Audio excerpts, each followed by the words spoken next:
cyber criminals, nation state adversaries, they have stolen billions of passwords and have exchanged those passwords on the dark web. And what they do is when they compromise one site, then they start using those stolen password and credentials to break into a whole bunch of other sites. Welcome to the Humanity Code Conversations.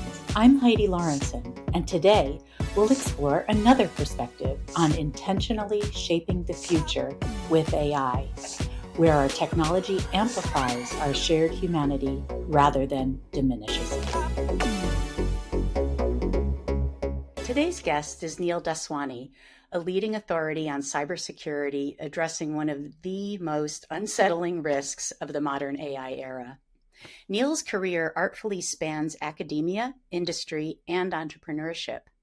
He's formerly served as Chief Information Security Officer at multiple public companies, and for the past 18 years, he's been co-director of Stanford Online's renowned advanced security program, where he's helped bring thousands of people into the cybersecurity field. He's the co-author of Big Breaches, Cybersecurity Lessons for Everyone. Love that title, by the way. Neil has worked at some of the world's most innovative companies, including Google and Twitter, and has dedicated his career to tackling the evolving threats in our digital and predominantly AI age. As AI reshapes the world around us, Neil is here to unpack how it intersects with cybersecurity, from its potential to bolster defenses to its misuse by cybercriminals. We'll also dive into what we all need to know to protect ourselves in an increasingly connected and vulnerable world. Neil, welcome to the Humanity Code Conversations. We're so grateful to have you here. Thank you very much, Heidi, for having me here on the Humanity Code podcast. So I'm looking forward to our conversation. And it's going to be so interesting to everyone. Let's start with, what do you see as the biggest gaps in the average person's cybersecurity knowledge? I mean, on the one hand, we probably don't even want to know, but on the other hand, it's important to know. So what do you think people may not really understand about cybersecurity? Thank you, Heidi, for that question. And let me just say that whether it's speaking to the average person's, the consumer's level of cybersecurity knowledge, or even in enterprise, I think one of the biggest challenges has been knowing what to focus on. Like, if there's only 3 or 5 things that you could focus on, what would those things be? And in fact, that's one of the reasons that Moody El-Bayadi and I decided to co-author and publish the Big Breaches book. While in the early chapters of the book, we talk about the histories and stories of how some of the biggest breaches have happened. What we also do in one of the later chapters is talk about, well, what does this mean for the average person? What does this mean for consumers? And so, for companies, they have to comply with a bunch of different security standards. And those standards require them to check 200 or 300 checkboxes sometimes. So it's a lot for an enterprise to focus on. But if you could imagine, that would just be way too much for any average consumer to focus on. And I think the field is still in its infancy in many ways, where we need to make this easier for the average person. We need to make this easier for consumers. But without going into, I've been trying to work to minimize the number of things that the average person needs to know and do to keep themselves and their digital assets secure. In one of the later chapters in the book, we do get it down to a checklist of 8 things that every consumer should do. But let me just mention only 3 of them for the purposes of this discussion. The first thing that I'll mention is that for any online account that you use, it's very important to enable 2-step verification, so that in order to log in, right? Yeah, that's right. So in order to log in, you're not just asked for a password, but you're also asked for a 2-factor code that you can get from your phone, say via an authenticator app on your phone or another means. Even SMS would be better than having no 2-factor at all. And the reason for that is because of the fact that attackers, cyber criminals, nation state adversaries, they have stolen billions of passwords and have exchanged those passwords on the dark web. And what they do is when they compromise one site, then they start using those stolen password and credentials to break into a whole bunch of other sites. So, it's really important to have good passwords and use a unique password across all the different sites you use. But the second that you enable that two-step verification, where you have to type in an additional code that's sent to only a device that you have or generated from a device that you have, it provides a lot more security than just the password. Usually, cyber criminals, as well as other adversaries, are able to test every combination of any 8, 10, or 16 digit or character passcode pretty easily. So it's really important to use that second step verification. That's, I think, number one. The second thing that I recommend that all consumers do is sign up for identity protection. We unfortunately are living in a world where pretty much almost all social security numbers have been stolen or hacked due to a breach at an organization called National Public Data that occurred just in 2024. At the same time, there have been breaches in the past. For instance, when Equifax, one of the three major credit reporting agencies, got breached in 2017, half of the country's social security numbers got stolen in that breach. So, given that we're in a world where pretty much all social security numbers have been breached, it's really important to have identity theft protection, which protects not just your credit instruments and your liabilities, as is provided from credit monitoring, but full identity theft protection also helps protect your assets. So, for instance, if a cyber criminal tries to steal your home title out from underneath you, identity protection will alert you to that, whereas typical credit monitoring will not. So, signing up for identity protection is the second thing that I recommend. And then the third thing that I'd recommend is that if you're using a home router, it is really important to make sure that your home router is not using the default password that came with it when you first got installed. Because attackers can, if they identify that you're simply using the default password, they will log in with the default password and they will change it. And once somebody can get into your router, they can make just one change, which will allow them to spoof the entire internet that you see. It's called a man in the middle attack. And if the attacker goes in and changes what's called the domain name service setting, so, whenever you type google.com or yahoo.com into a browser, that gets translated into an IP address. It's kind of like the telephone number for the website on the internet. And so if an attacker can log into your router and just change your router from using the default domain name service that translates your URLs and your domains to IP addresses, then effectively what the attacker can do is use a domain name service of their own, and they can man in the middle it, and they can, you might think then you're going to your bank website, but you're actually going to the attacker site after they make that change, and it gives them the ability to own the entire internet. So if I had to just choose, three items that I'd encourage the average person, the consumer, to focus on, make sure you have two-factor authentication, also called two-step verification, enabled for every online account that you use. Sign up for identity theft protection, and secure your router. In your book, that's super helpful, and I will be taking action. I definitely have a lot of two-factor authentication, which is why I was joking. It is kind of annoying. It's like, oh, I got to do this two-step, but definitely get the value.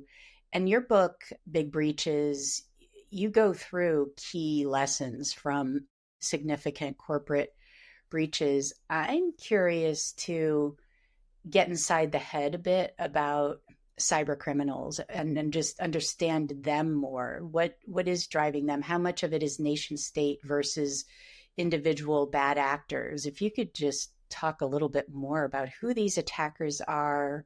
Is it, are they just going to continue to grow, and what drives them? Let me chat about all the above.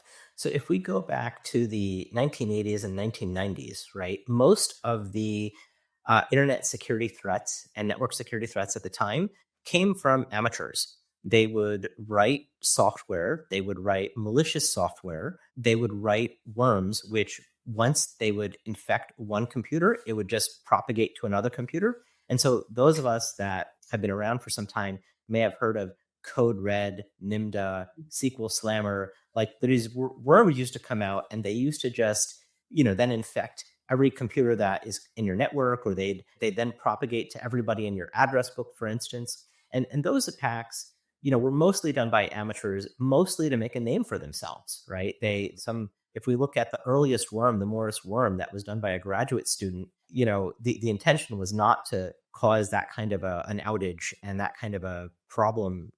But things have evolved a lot since then. So in the late 90s and early 2000s, as e-commerce started growing on the internet, cyber criminals got in the game to make money. And initially, it might have been, one or two or three cyber criminals working as a small team. But over time, what happened is that there was an underground digital economy amongst the cyber criminal community that had formed, where each cyber criminal would have a different part of the job. One cyber criminal would author the malicious software. Another cyber criminal would run it on a network of compromised machines, a botnet, and propagate it out to hundreds of thousands or millions of machines sometimes. And then yet another cyber criminal was in the game of finally stealing people's information or and using it. And so there's this economy that developed over time. And even beyond that, nation state adversaries, when there's a nation state, a country that has significant amount of resources, the way they play the game and target enterprises and government organizations is just a complete level above that. And if I think about some of the chapters that we wrote in the book, there's still breaches happening of all kinds. So, for instance, in 2019, Capital One unfortunately was the victim of a breach that was conducted by a single individual, an amateur, well, not actually an amateur, but a former Amazon employee who had a lot of good technical skills. And that one person with just a little bit of knowledge about how cloud systems work and cloud security works was able to break into Capital One, a very large, very well-reputed bank that was spending a lot on security. But that particular attacker, codenamed Erratic, was able to steal about 100 million credit applications that were made to Capital One. And at the time, that was the largest financial cloud security breach of its time, just done by a single person. At the same time, we've also seen that there have been significant cyber criminal and nation state attacks. And so let me comment now on the other side of the spectrum. If we look at the hacks and the breaches against, say, Yahoo, or we look at the hack of the government's Office of Personnel Management, those were likely done by nation states. In Yahoo's case, which to an extent, attackers back in 2013 and 2014 broke into Yahoo.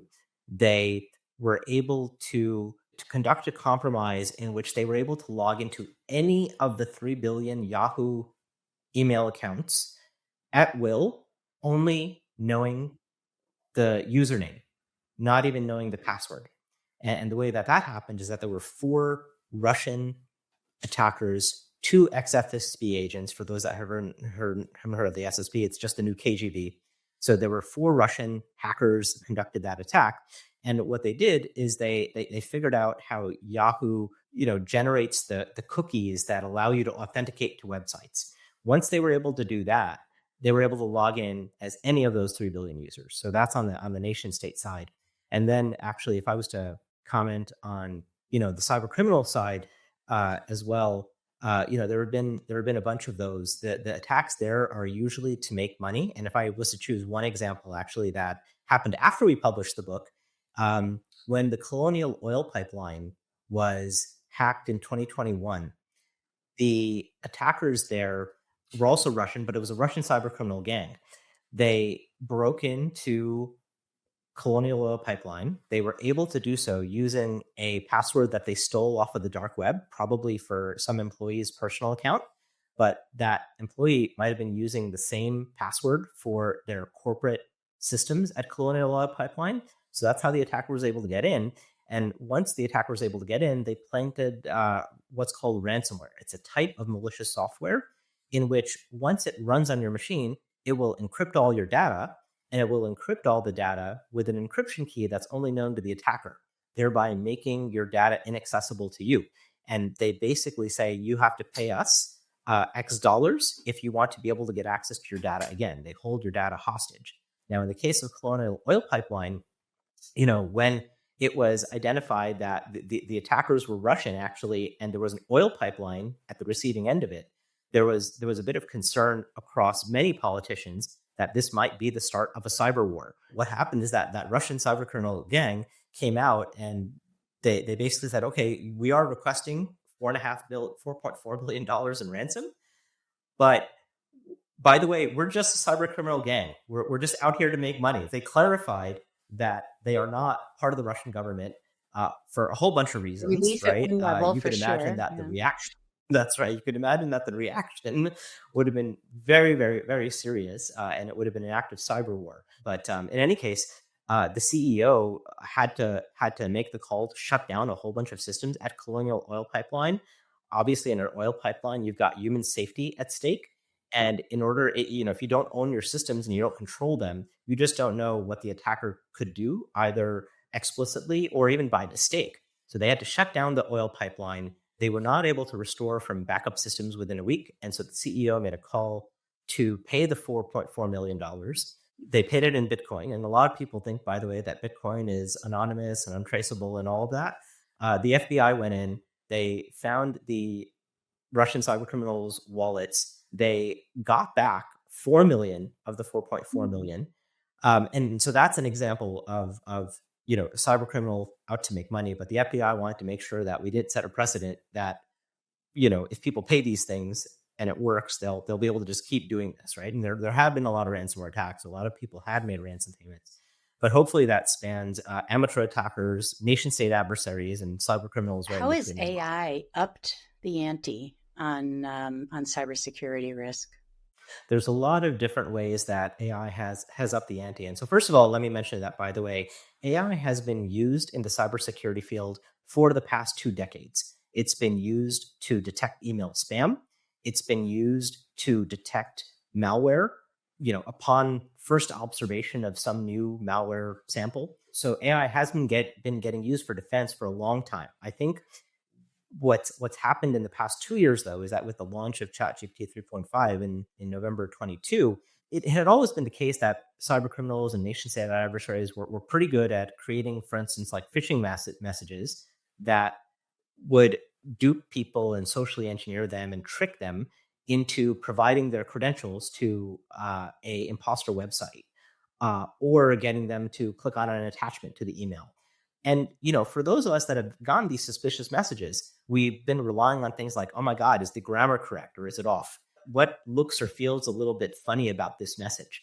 But with the advent of large language models, it gives attackers the ability to create perfect, if not near perfect, phishing messages to target people. And so if we were having trouble telling the difference between what was All real and those what was tricks may fake not work before, anymore, right?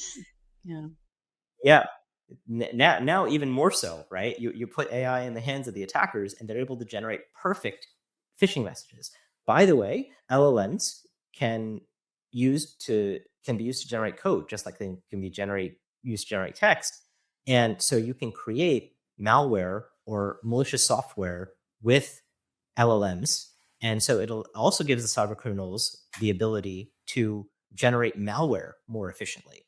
So to an extent, the cyber criminal adversaries and the nation state adversaries as well. The North Koreans, of course, took note of this. And, they were the ones, by the way, that were responsible for the WannaCry ransomware that hit the world in 2017, affecting 100,000 organizations, shutting down some hospitals even, and now they can use these tools. So it's definitely up the ante on the attack side. And what we're going to have to do is leverage AI as aggressively as we can on the defense side if we're going to want to be able to keep up with these attacks. And one of the chapters in the Big Breaches book, which was focused on giving guidance and advice to investors, had made the observation that of the 45 billion that had been invested in cybersecurity from 2005 to say 2019, approximately 8 billion of that went into using AI as a defense tool, but there had only been at most a few hundred million on defending the AI itself. So what we're going to see is that attackers are going to start targeting the AI and vulnerabilities in the AI. So we've got to put more investment in defending the AI if we're going to be using it as a strong defense tool. One of the big considerations that we think a lot about at the Humanity Code is the humanity code, meaning what is it that makes us uniquely human? What are the things that we're uniquely good at and want to amplify, particularly as we partner with AI? And what are our foibles? What are our downfalls that we want to safeguard for? And obviously, everything that you've talked about so far are bad actors of some sort, right? Humans driven by some less than ethical or moral, driver in most cases.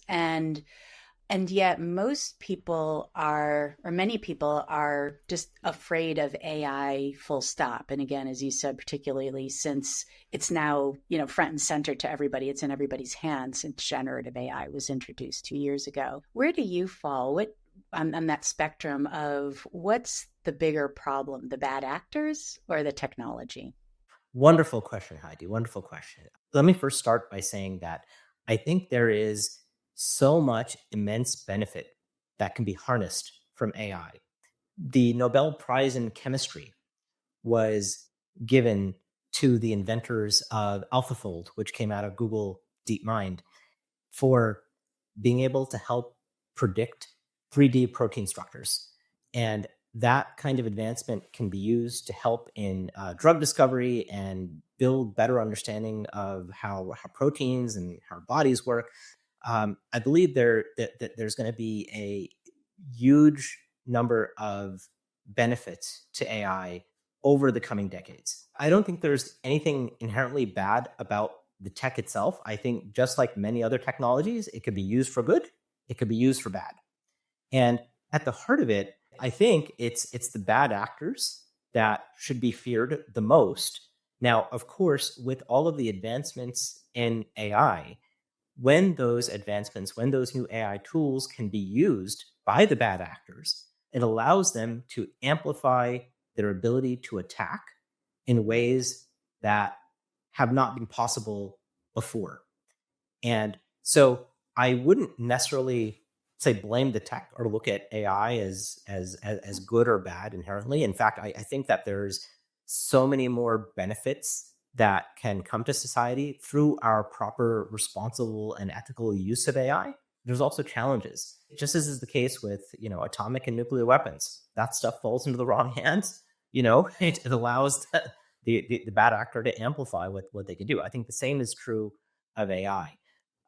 So I'd really think it makes sense to focus on protecting against the malicious uses. And a lot of people have talked about putting guardrails around the use of AI and regulating it.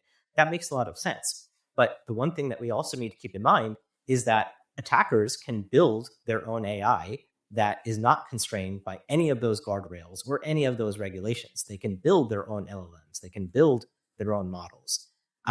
And especially, when there's open source models out there, which are just freely available, attackers can very easily take advantage of that. In fact, there's been rumblings that the Chinese government has been studying very deeply what they can do with just the open source models that they get access to. So I think that we do have to worry about both the bad actors and we do have to worry about the tech and putting appropriate guardrails. I don't think there's anything inherently bad about the tech. I think when misused, when abused, it can amplify what bad actors can do in ways that have perhaps not been as imaginable in the past. And on that note, do you predict that AI will actually reach or surpass human intelligence? So they focus on AGI. And once assuming that does happen, AI would then be, using it in the broadest sense of the word, obviously, generalizing it, but AI would essentially be calling the shots more. And in that kind of environment, how much harder will it be to set up some of the defenses that you're talking about? And what must we do in the meantime, which is a very short window, right? It's, depending who you ask, anywhere from 2 to multiple years. But what are your thoughts on AGI and then the impact on the ability to maintain security? Sure. So first, let me comment by saying that, of course, you're well aware, and many of the listeners are aware, AI has already surpassed human intelligence in a bunch of narrow applications. So if you're talking about playing chess, AI can do that better than any human. If you're talking about playing Go, AI can do that better than any human. And I think with IBM Deep Blue beating Gary Kasparov and Google's AlphaGo beating out world champion Go players, that's already happened. And what was interesting about that progression is that initially folks were asking the question, okay, is it going to be the case that the AI is just then always going to be better?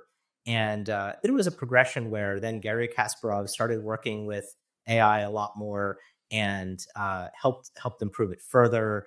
And but and so the question was there some benefit of the AI working together with the humans, where the combination would be better than the sum of the parts? But I think now where things are on that front is that having learned even more from humans, the AI can just do better. Now, getting beyond these narrow applications, the question is, what's the path to artificial general intelligence, where AI may be able to do a set of broad tasks, kind of like humans can.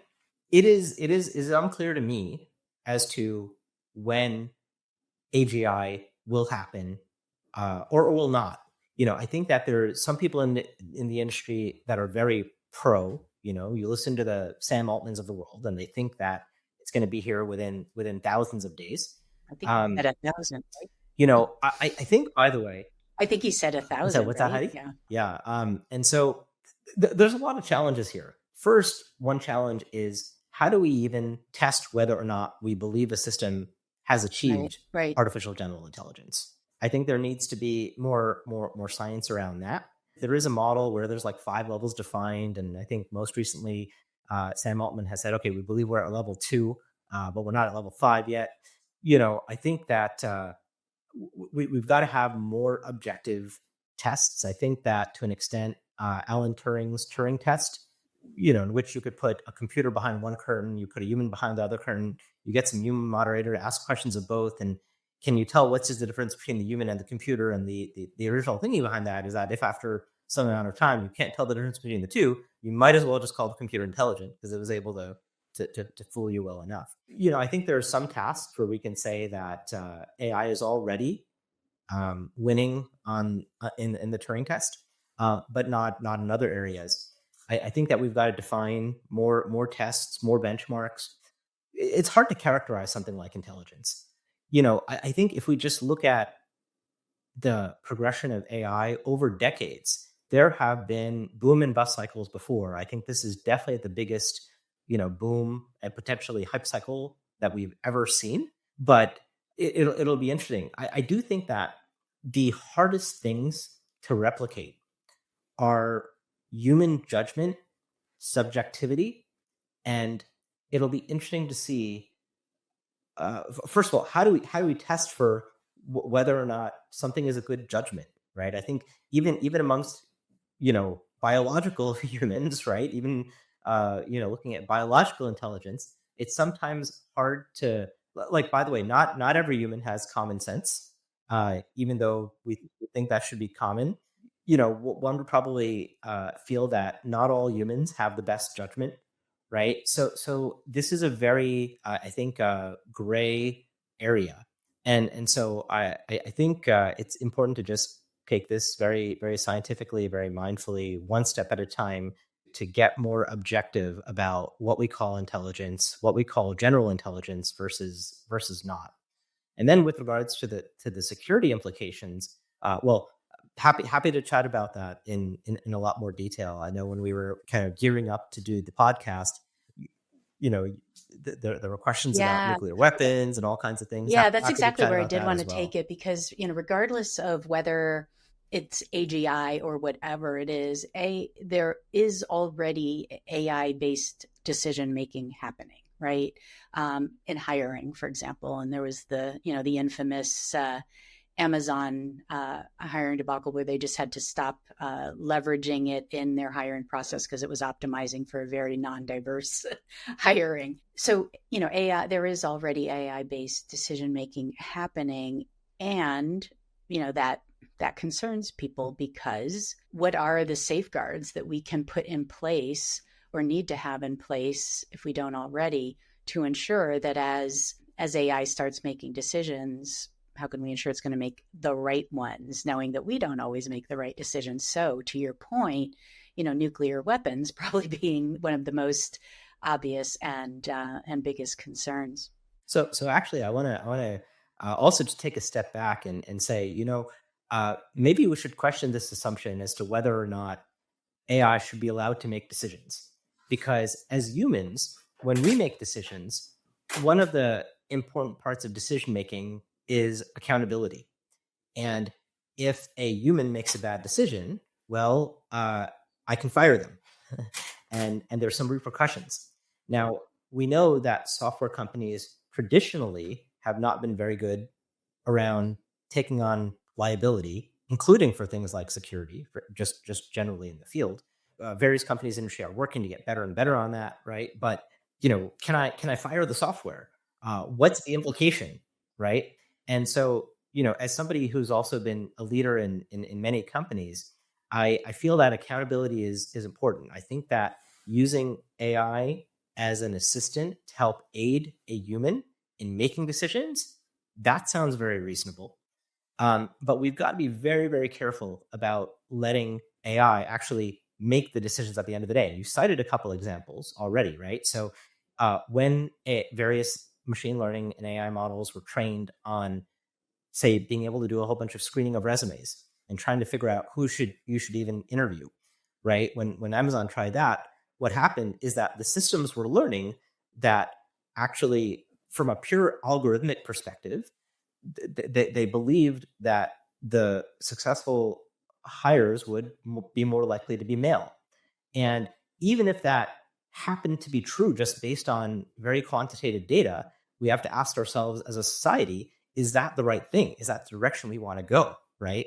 And so it's good that they shut that thing down because they realized that, achieving fairness was not being achieved.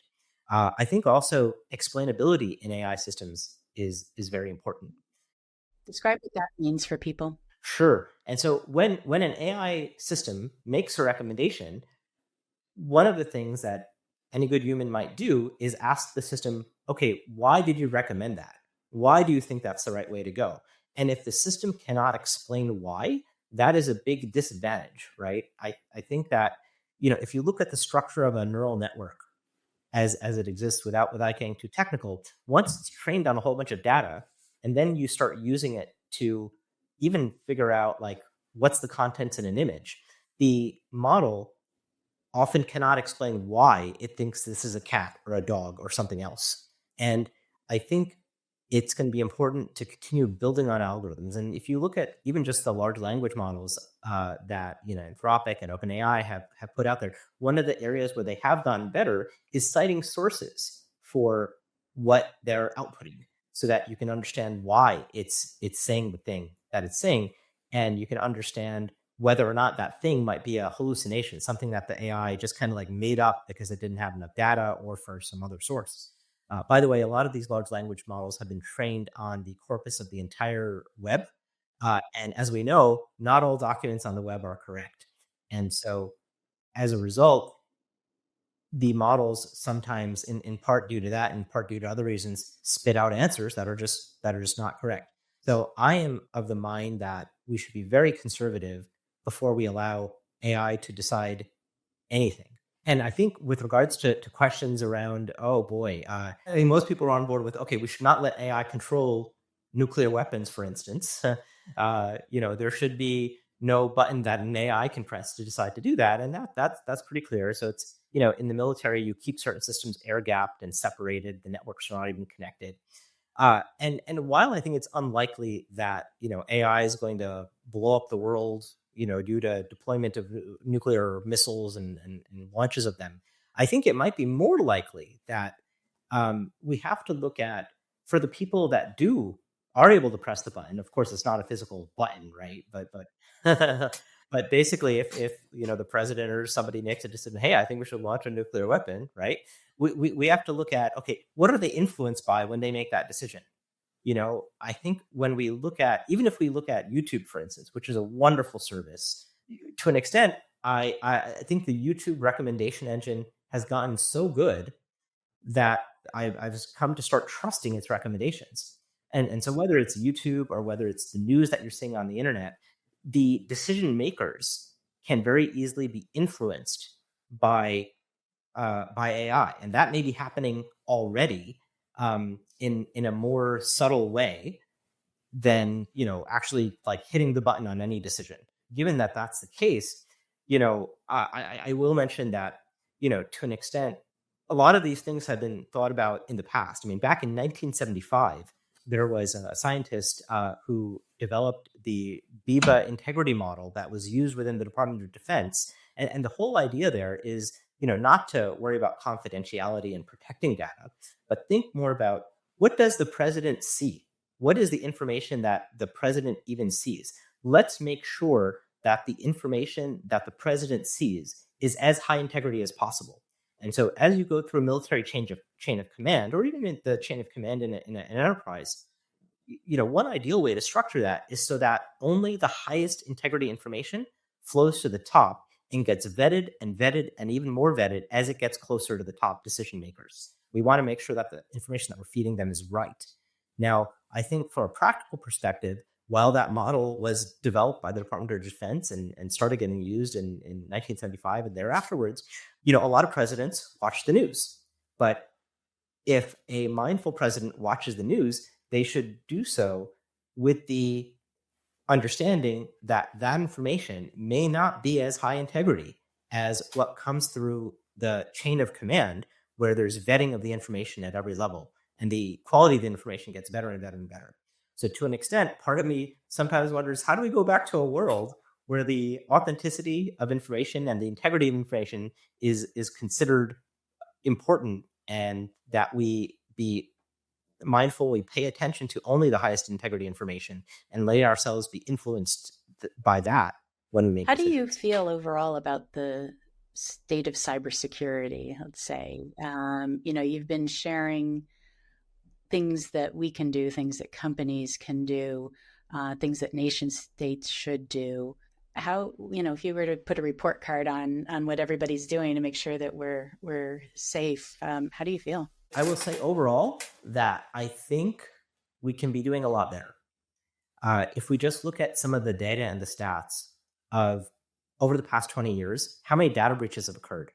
There are sources like the Identity Theft Resource Center. There's sources like privacyrights.org. Some of these sources have cataloged over 20,000 data breaches in a 15, 20-year time period. Can we think about what the world would look like if there were 20,000 plane crashes in the same time period? Would anybody get on a plane? What? Probably not.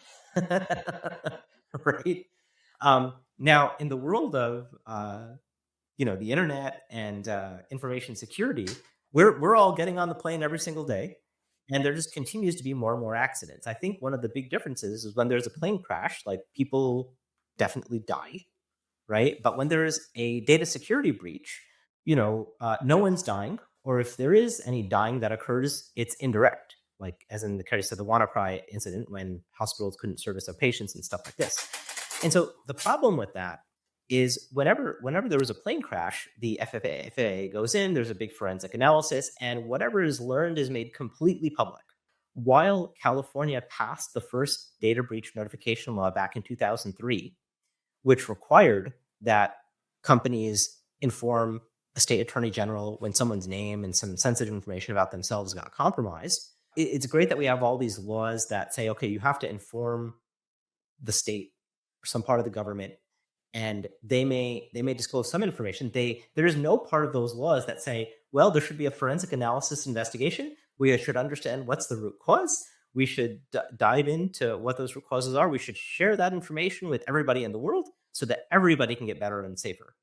And so one of the reasons that we published the Big Breaches book is because, while there's, for instance, some people in the cybersecurity community, especially some vendors, they'll tell stories like, oh, the attacks are new. They're always changing. There's always a new vulnerability, da, da, da, da.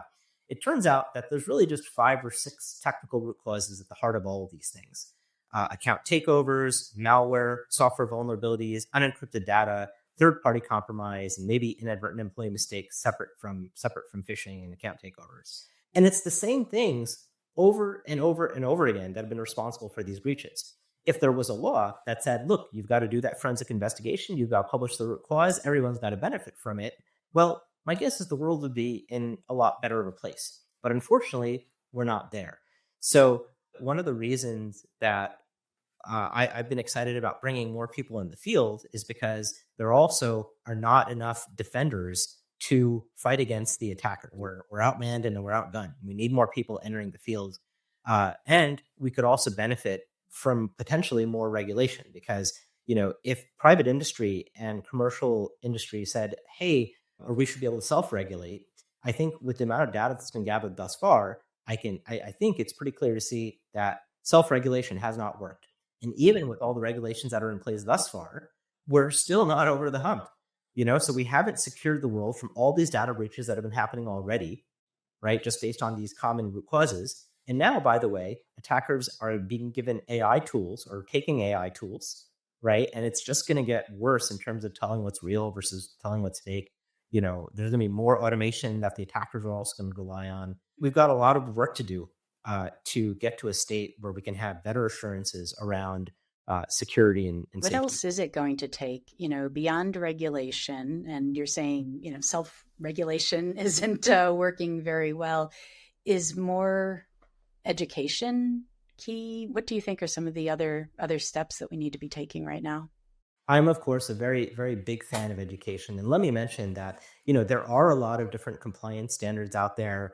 Most companies have to follow all these security standards, whether it be PCI or HIPAA or ISO 27000 or whatever, yet the breaches still keep happening. And I think that's because these standards seek to be comprehensive, and companies have to put in place 200 or 300 different checkboxes or technologies and countermeasures that allow them to check all these boxes.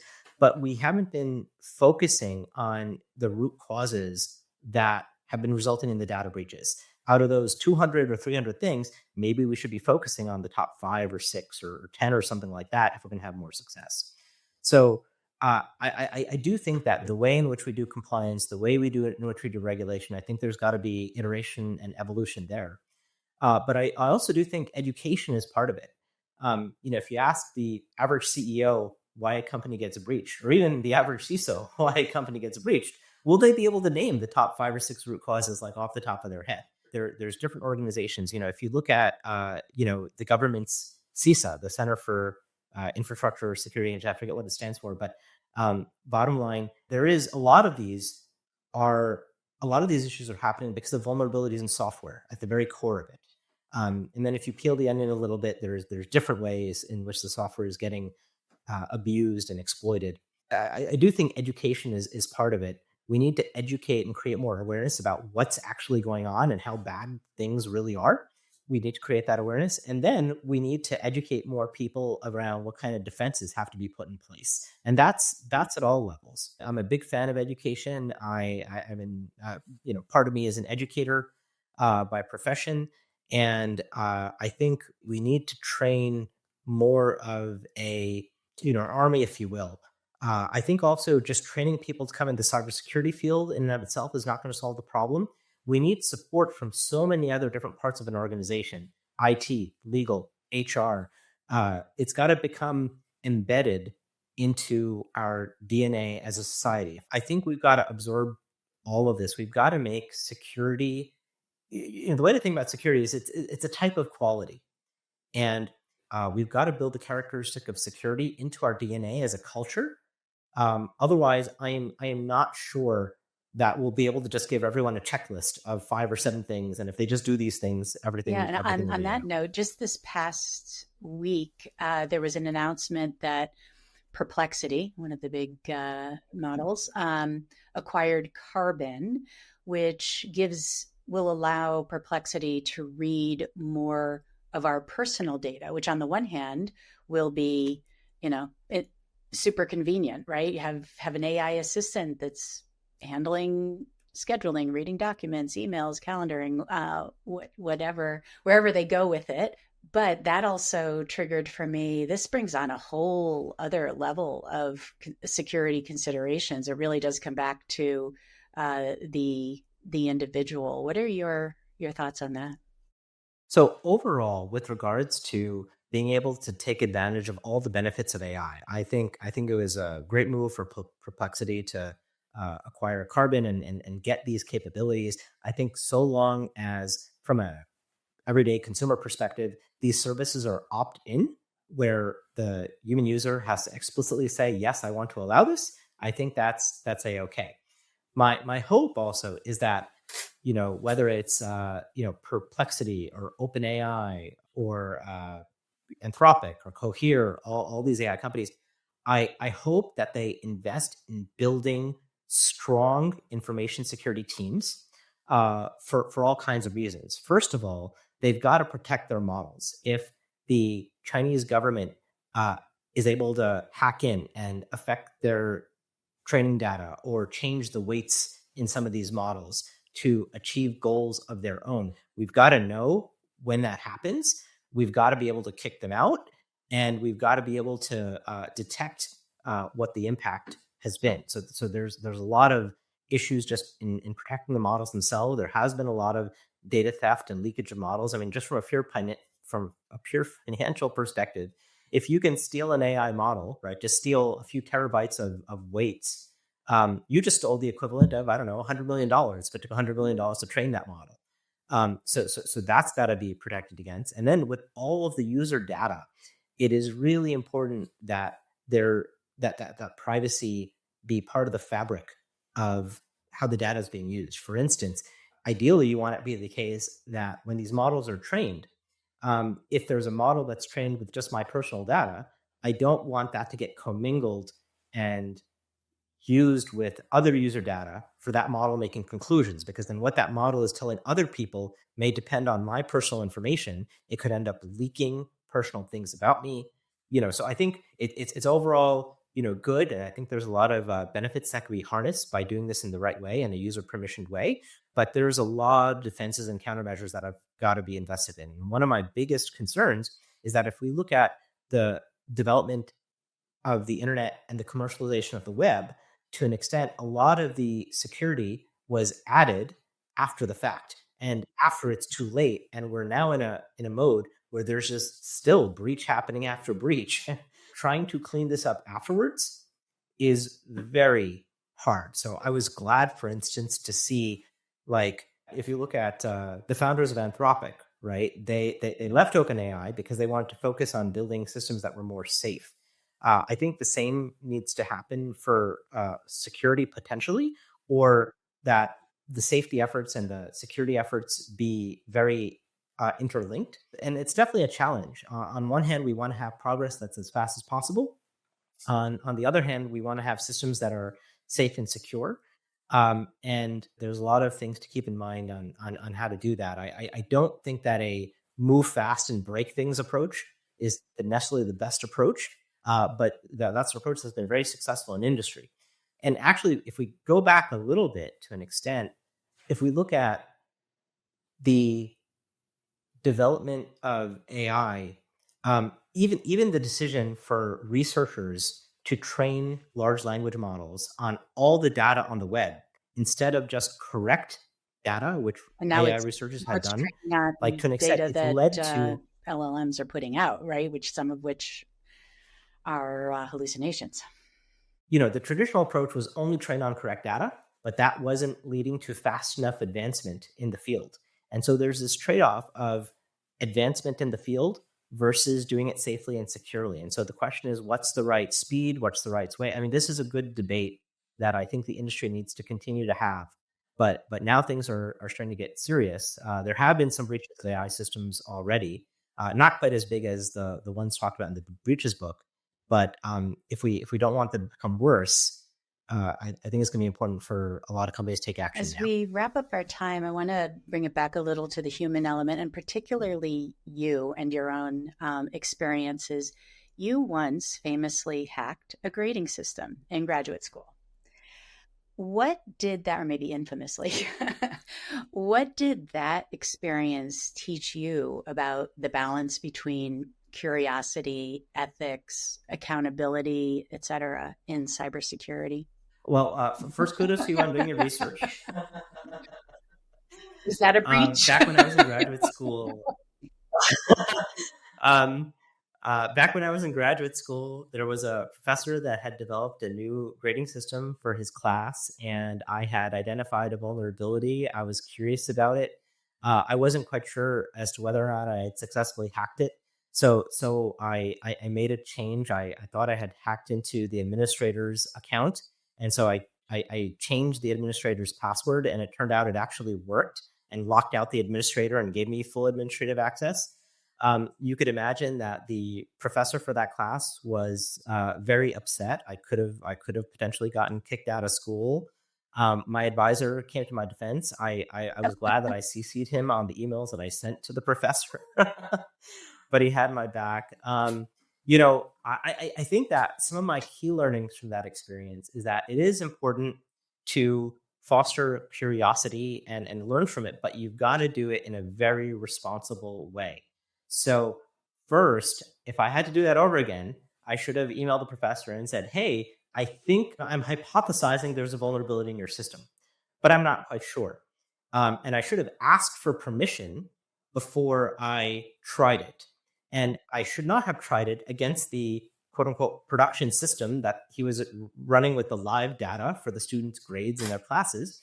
I should have asked him, "Hey, would it be possible to give me access to a test system so that I could try it out and only then try out my attempted attack on the test system?" And then if we saw that it worked, we could have fixed it in a development and then a testing environment before we then rolled out the protection to the production environment. That happened also long enough ago that it was before the kind of advent of a policy called responsible disclosure. And so I would encourage people to be curious. Be curious on development and test systems. Don't be curious on the production systems. Ask for permission, which is also a challenge, by the way, because sometimes people don't want to give you permission if they get worried or nervous or whatnot.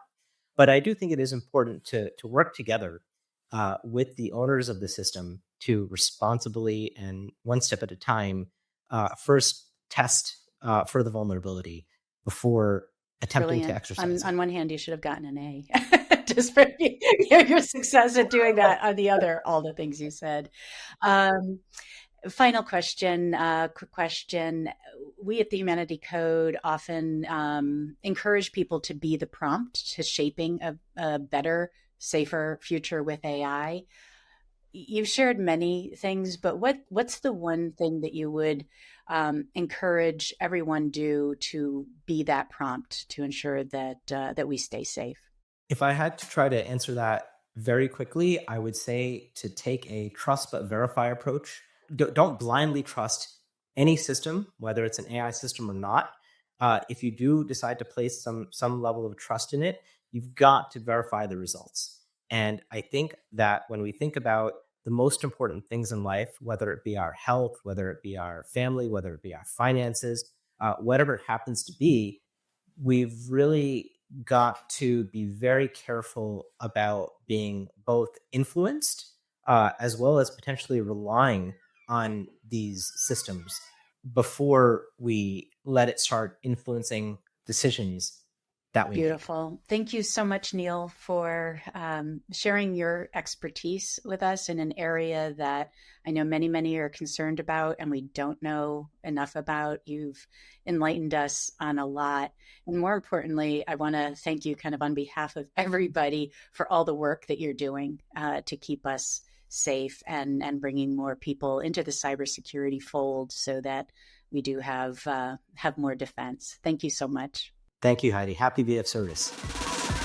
Thank you for joining us on the Humanity Code Conversations. Remember, our future with AI is being written now and by us. Let's ensure it's a story that honors and elevates our shared humanity.